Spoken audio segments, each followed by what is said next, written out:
You learned several instruments before you ended up playing bass, right? Yeah, mostly piano, but also trumpet a bit. I think that's it. I played cymbals in a marching band. You played, yeah, I played what? drums on a record of mine. I played drums on A one. recorded example. Yeah, right. I'm on record playing drums. I'm on record singing, for that matter, on your Christmas record. Yeah, that's right. You sing the bass parts. And damn well, too. That's a good performance. We could say you could find your note very well. Uh-huh.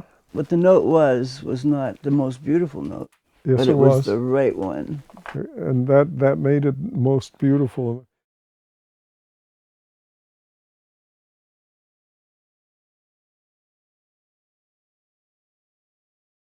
Okay, well then start way back when, for all those years, you had a business relation, essentially a business relationship. You mean when he slept on my couch? Yeah, that kind of way back then. Yep. He slept on everybody's couch. I hasten to add. That's it. We didn't have any resources then. We didn't have hotel rooms. So money. We didn't have money. We didn't have any money then. But yeah, I'll tell that.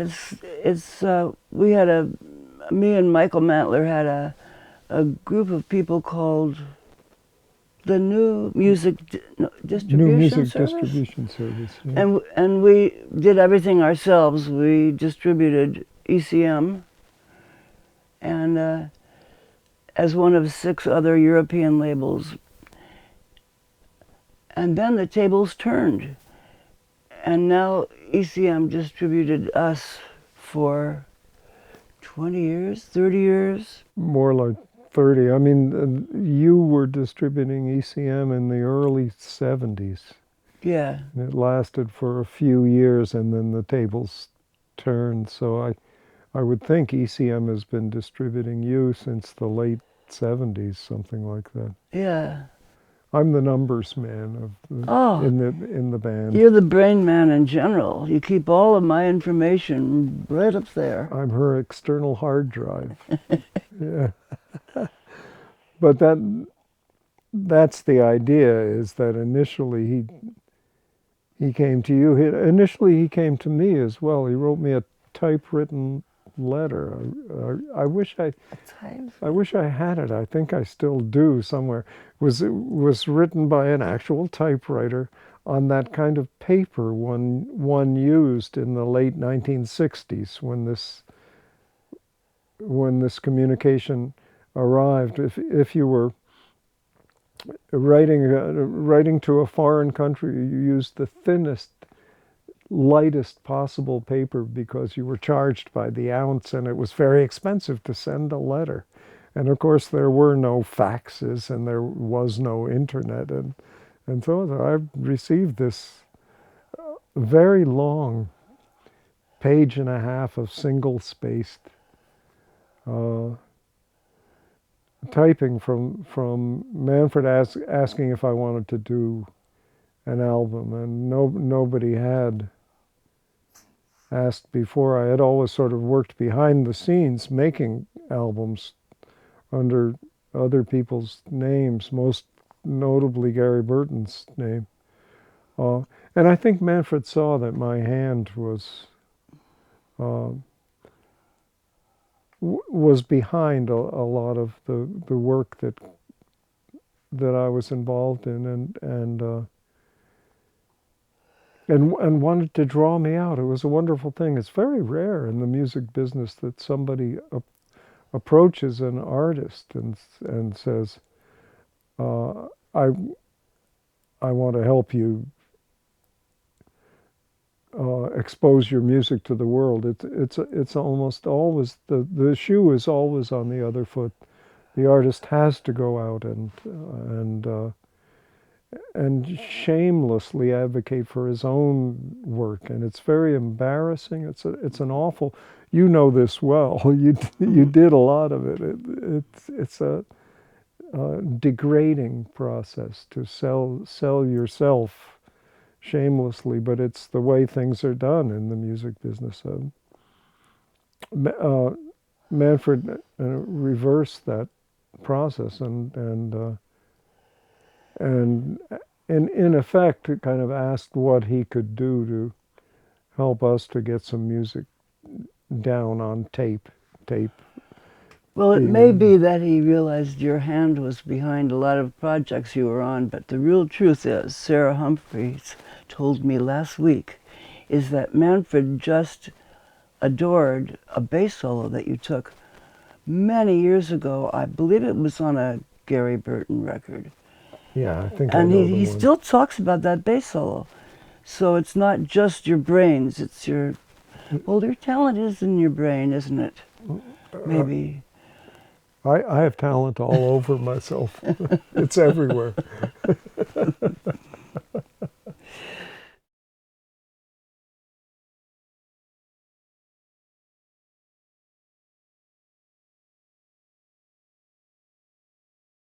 Tong Funeral, I would say. Genuine Tong Funeral would be before that album, and that was... Before this one, yeah, that's true. Yeah. It was a kind of similar circumstance. You were the composer. Yeah. Genuine Tong Funeral was an album Gary Burton made for RCA in the late 60s, and that predates the ECM stuff. And Carla was really involved in Genuine Tong Funeral. She came out to California and rehearsed us every day on a houseboat. It was nice. And then I actually mixed the album myself with Ray, with who? Ray Hall. Ray Hall at RCA, yeah. Yeah. Yeah, you were very much hands-on that, but didn't play on it. And in this, I don't remember if you were in the studio for the dates themselves. I suppose you were. Mm-hmm. Yeah. And I think I might have played a note or two. Yeah, yeah, actually, I think you did. Yeah. And some good ones as well, yeah. I doubt that very much. This one, as I recall, you didn't actually have much direct. No, I didn't like this one, I don't think. No.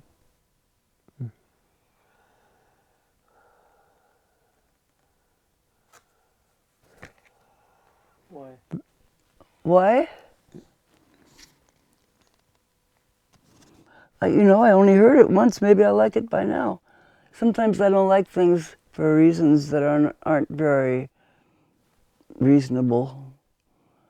And then I start out, this goes back to what Steve said about at a certain age, you become passionate about music that you hear, and that passion remains the rest of your life.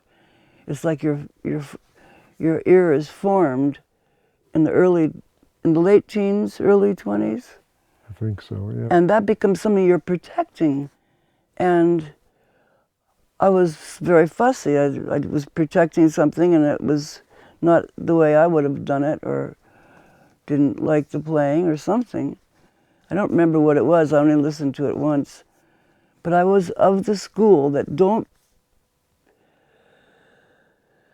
no, I want to take that out. I wasn't of any school, and I don't remember saying don't. So I'm not going to... Luckily, I have you. I don't have to talk so that it makes sense when I stop. I could just look at you, and then you finish. I finish it up nicely for you. Yeah, thank you. Yeah, I would well imagine that Carla wouldn't like the way this album was made. The way we played her tunes. She might like it more now because she's come more to the point of view, to the kind of practice that produced that album. We were essentially taking her tunes and interpreting them as lead sheet structures. We were kind of imposing an unnatural degree of order on the music. We were squaring it off in a way that Carla wouldn't have approved of. She might more approve now. Forcing the tunes into very specific shapes and forms, and then using those forms over and over again as solo lengths, as forms on which to play solos. We're just kind of imposing the bebop template on her music, and that's not quite fair to the music. But it was the only thing we knew how to do. That's what the Gary Burton band did. It imposed order on the music it played. And I not to say, I don't mean to say that Carla was a wild-haired radical. She's a wild-haired conservative, or has become one. But I was often in that position. I brought Carla's music with me wherever I went. I brought it to Art Farmer, and her music had an ongoing relationship with Gary Burton. He played quite a lot of it at my instigation. Maybe Carla's music was a less obvious fit, but I persisted in bringing it around with me because I valued it so much. And the people who ended up playing it found what they needed in it, and were able to kind of fit into it and cause it to fit into their methodology. I think that relationship always exists between jazz players and the people who write their music. There's a kind of, you have to arrive at a truce at some point. The composer has to give a little ground to the jazz musician's tendency to personalize a piece and play it funny. and the player has to kind of face up to the demands of the piece. You can't just play your shit over every piece you encounter. You have to be respectful of the piece, and you have to play the piece rather than just play your shit. That's why the composer is essential and valuable in jazz music. The composer makes the improviser focus. And a good, strong piece of the sort that Carla writes causes the improviser to expand on a good day. True. Oh, boy. You wouldn't know about that. I wouldn't know about that. Well. Anyhow, it's true that you had very little involvement in that. None album. at all. Yeah. Manfred's influence on the album was in the studio. I believe the idea to do it came from us, from Gary and from me as well. I think what Manfred asked was that we not simply make another album of the stuff that we were playing every night. He often does that to bands who are working on a regular basis, and that's a kind of nice tension that results in that situation, because if you're in a working band, you think you sound great. As a band, you're playing together every night, and there are good nights and bad nights, but on the good nights you think you're the best band in the world, and that what your next record should be is the band playing as well as it can, playing the repertoire that it plays every night in the club. And Manfred from early on had this sense that wasn't necessarily what made the best album. And he was kind of in an indirect but forceful way asking bands that work together on a regular basis to think specifically about what would make a good record.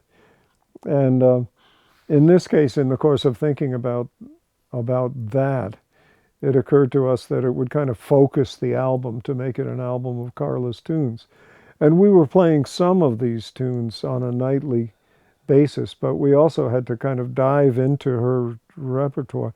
I remember, in fact, getting a bunch of tunes from you that I just lost the lead sheets to in order to bring them to this band. And this was one of the most difficult albums I ever made with Gary, and I think he would agree too. There was one tune, and I'm pretty sure it was Doctor. Oh. Yeah, Doctor's on there. Pat Metheny and I have agreed over the years. Every now and then we've returned to think about this album, and we've agreed that the experience of recording Doctor was one of the most difficult things we have ever done. And it is just a gnarly little tune, boy. It's about as hard as it gets playing that thing. And especially people like Gary and Pat and Mick Goodrick and me and Bob Moses. We were determined to kind of wrestle this tune to the ground, to make it an orderly tune, to put bar lines on it and to make an explicit, clear structure out of this tune that could be played upon. And it wasn't written in that spirit at all. We were really kind of wrestling the song into a shape it hadn't been in before. And it took hours and takes. I think, we must have done 20 or 30 takes on that song, and we finally got it, and it sounds miraculously easy and very advanced for a band to be able to play the tune successfully. And I think we never played it again. I mean, I think we said, okay, we've done it.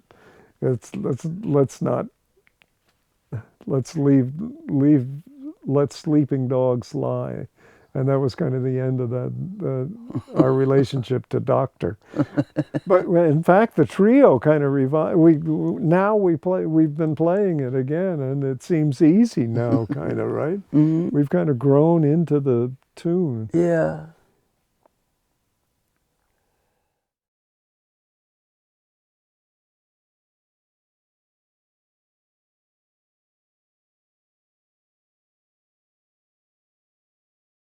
I have something to say, if I could insert it.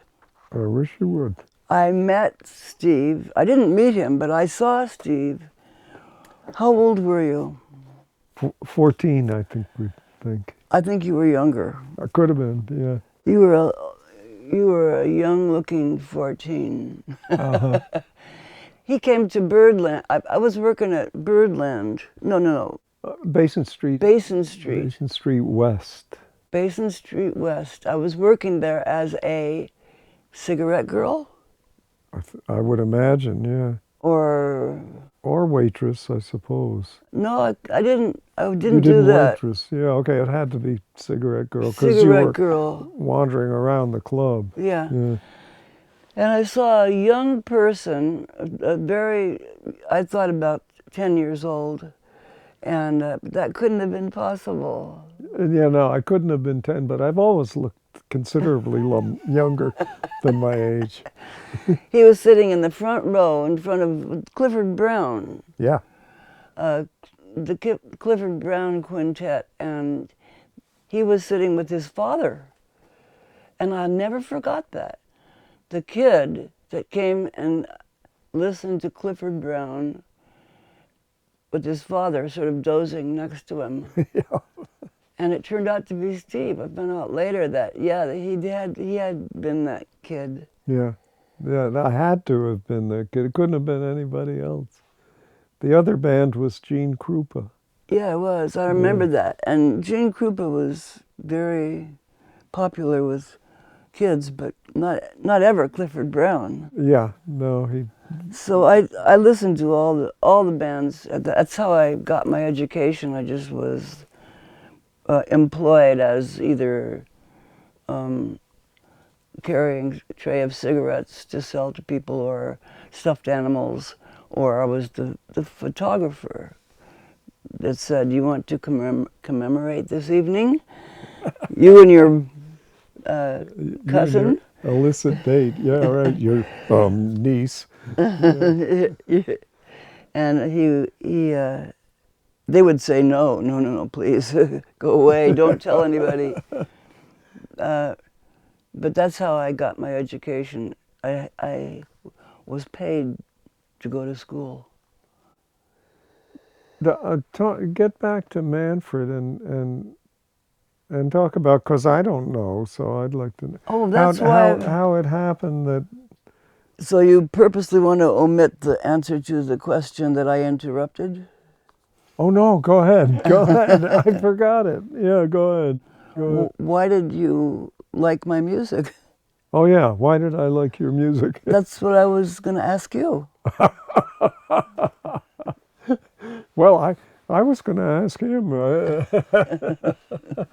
Why did you like it? Oh, that's a terrible position to put you in. I don't know, but it's worth answering, because it has her music has changed considerably over the years. It's changed many times. The kind of things she's writing now are unlike the things she was writing in 1960 in a lot of ways.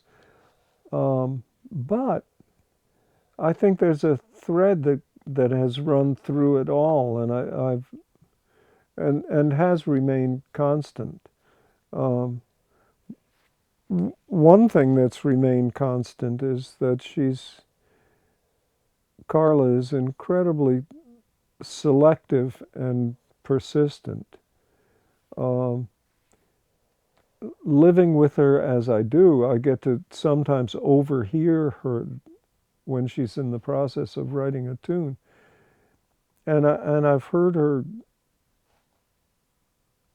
dither over the selection of one note for days. Literally. I mean, this sounds like an exaggeration, but it's not, to the point where I feel like running upstairs and shaking her and just saying, choose. It's either a C or a C sharp. What's so hard about that? It's one or the other. Just here. How about I'll close my eyes, I'll point at the page, and if it's a C sharp, then it's a C sharp. Who cares? But she for days is and that's been a constant in her in her music. It's incredibly carefully written, and it's distilled. It's essential. It's reduced to as bare and clear a minimum as is possible, and I think this is an ideal situation. What results, the music that she writes is perfect for jazz musicians, because everything on the page is something that's useful to the jazz musician.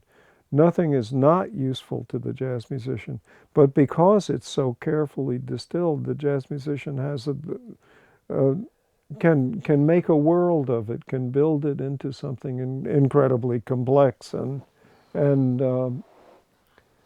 extended. You know, what is in on her page, a 20-second event can become a 10-minute event in the hand of a skilled improviser. The really good players who play Carla's music never leave elements of her writing, or her, because there's so much there, because it's so essential what's on the page. You can spend 10 minutes on a 20-minute song just kind of explaining what that is, what that 20-second song is.